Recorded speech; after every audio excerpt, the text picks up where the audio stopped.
السلام علیکم ورحمت الله. د قربانی ورځ شپې نږدې راتلونکې دي.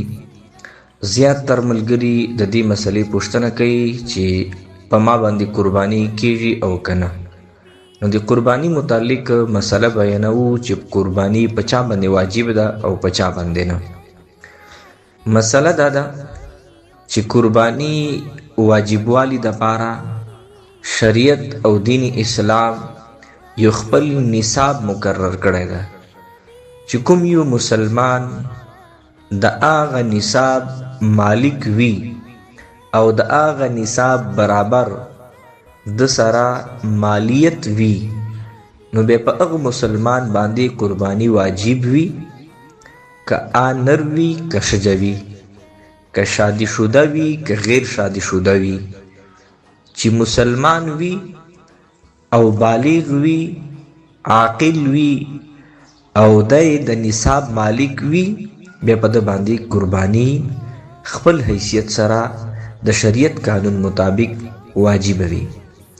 اوس نصاب څه ده؟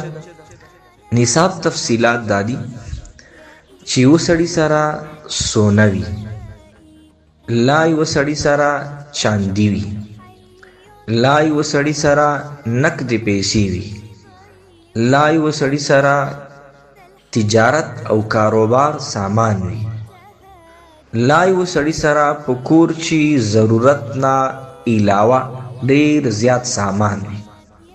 ټیک سلا او لا دا ټوټل شئینه ته ملاو کې، لا په دې ټوټل شئینو چې 2 شئینه لا 3 شئینه لا د یو شي خپل قیمت آغا 52 تولو چاندی قیمت برابر وي. یعنی لا یو سړي سره سونه وي او د هغې سونې قیمت 52 تولو چاندی برابر وي. لا یو سړي سره 52 تولې چاندی په خپله باندې موجوده وي. لا یو سړي سره نقد پیسې وي، قرض نه او د کور ضروریاتو نه علاوه صافی بچت نقد پیسې 52 تولو چاندی قیمت برابر وي. لا یو سړي سامانی تجارت 52 تولو چاندی برابر وي. لا یو سړي په کور چې ضرورت نه علاوه اضافي او زیاتی دور سامان وي چې د هغې قیمت 52 تولو چاندی برابر وي، نو بیا په دغه سړي باندې قربانی واجب ده.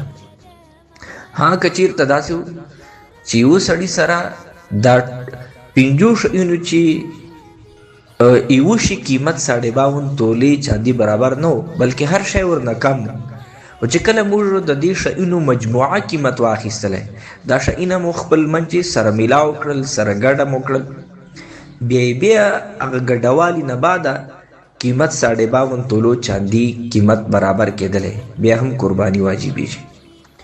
اوس 52 تولو چاندی قیمت نن سبا د چوره هغه د 4,20,000 روپۍ. دا د نن ورځو چې د پاکستان ریټونه هغې دپاره کنفرم خبره سړی کولی نشي، کله ټیټ وي او کله ټیټ وي.